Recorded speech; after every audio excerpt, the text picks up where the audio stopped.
réagir par rapport à, bien sûr, aux questions qu'on va avoir donc, du public tout à l'heure. Le directeur, certainement, il y aura des questions justement sur les outils de l'ANAFIC. Vous pourrez étayer là-dessus.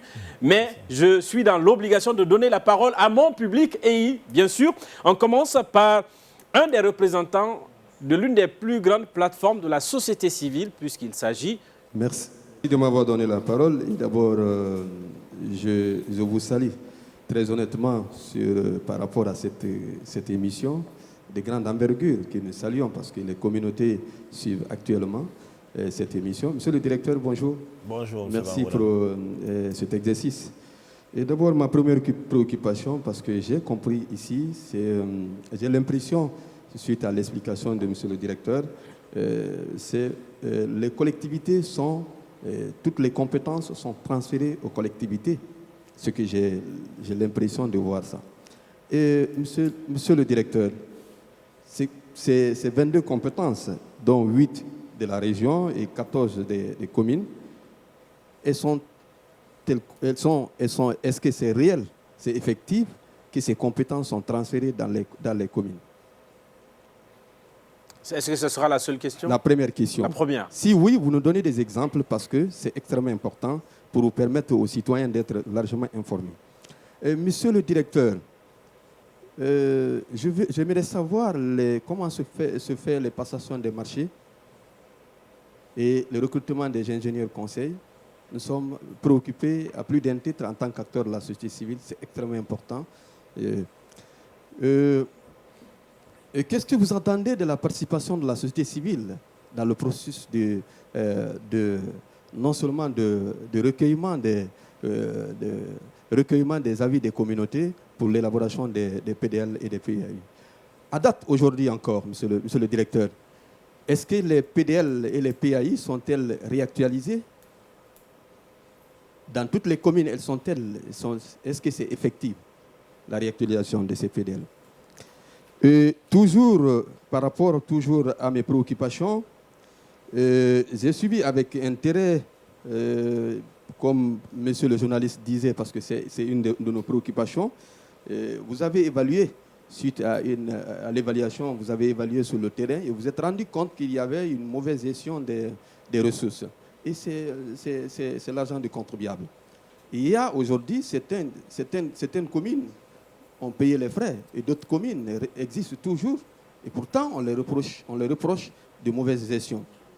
Qu'est-ce que vous attendez pour permettre aux citoyens d'être vraiment sauvés? Parce qu'ils continuent toujours à exercer les rôles régaliens. Je vois que mon cher ami, il a vraiment noté. Voilà. Non, c'est vraiment important parce que nous avons suivi et c'est une occasion pour nous, les acteurs de la société civile, d'être fortement informés sur ce qu'ils sont en train de faire. Mais aujourd'hui, encore, la réalité, encore sur le terrain, surtout dans les communes, elle est tout autre. Vous regardez, allez dans les collectivités. Là, on est dans un commentaire, c'est ça? Très bien, allez-y, brièvement, parce qu'il faut qu'il réponde. Voilà, ok, il peut répondre ces trois questions. Je vais récapituler, si vous voulez, quelques questions. Il a parlé notamment des compétences transférées au niveau des communes et des collectivités. Est-ce que ces compétences transférées sont réelles et elles sont réellement assumées par les communautés, par les collectivités? On va déjà aller avec cette première question peut-être, brièvement.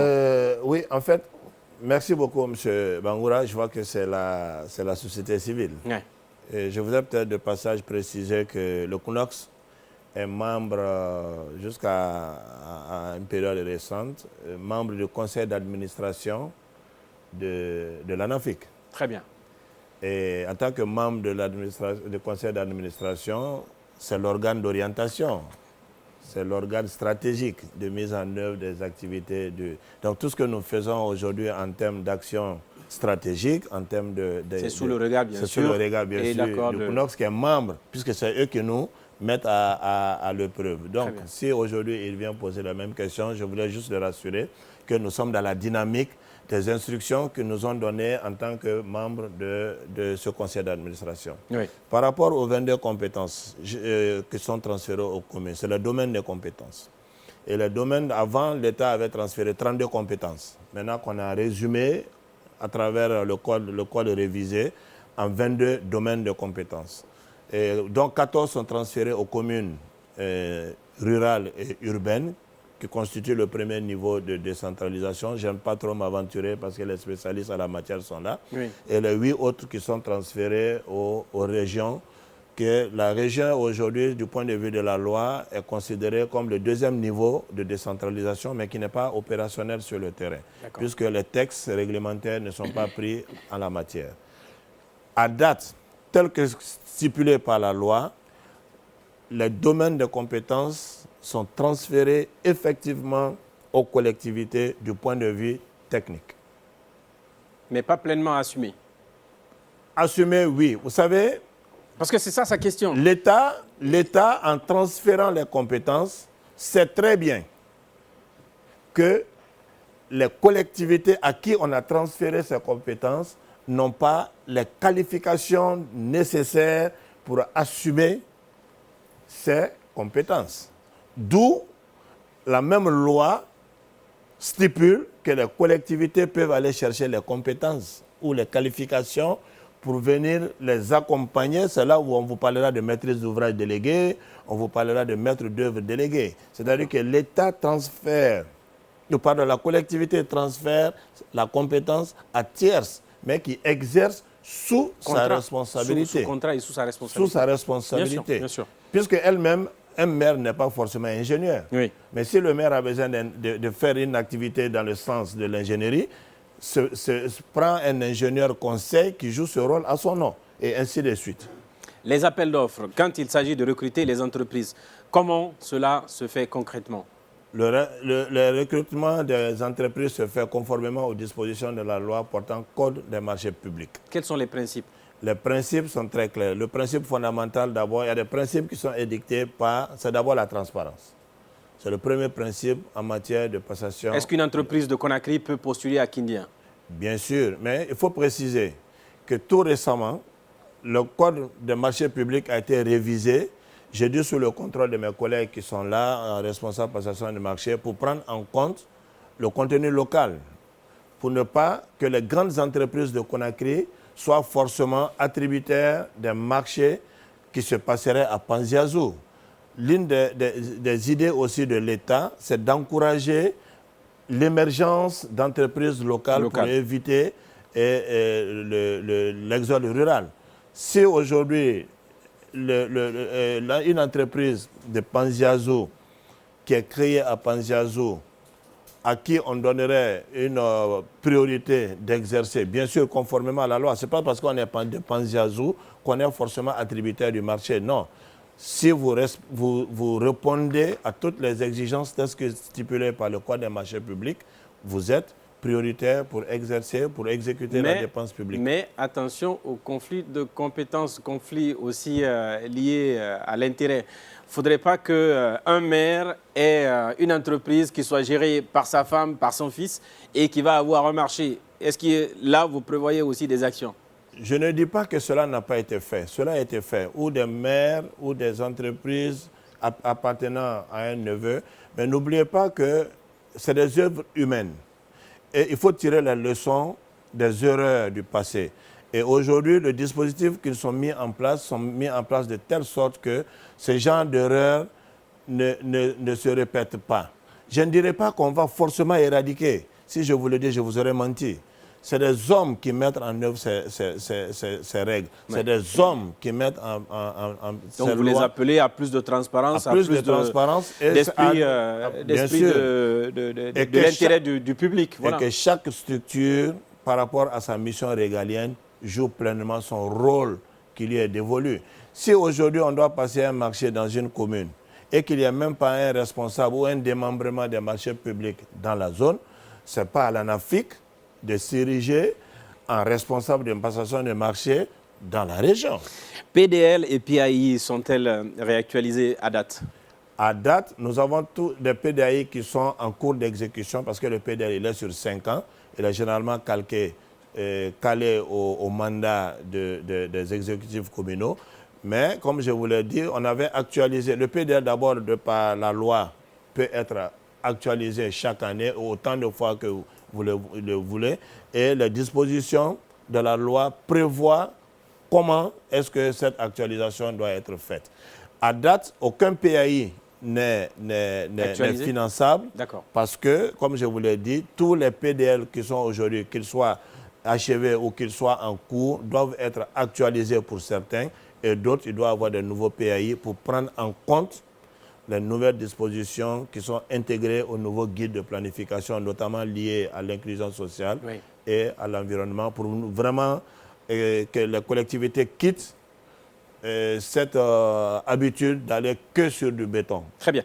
Ce qui répond bien sûr à la question de mon cher ami Bongoa. Donc, c'est en cours d'actualisation. L'évaluation des ressources des communes. Vous avez procédé donc à l'évaluation de ces ressources-là, de ces PDL, de ces PAI.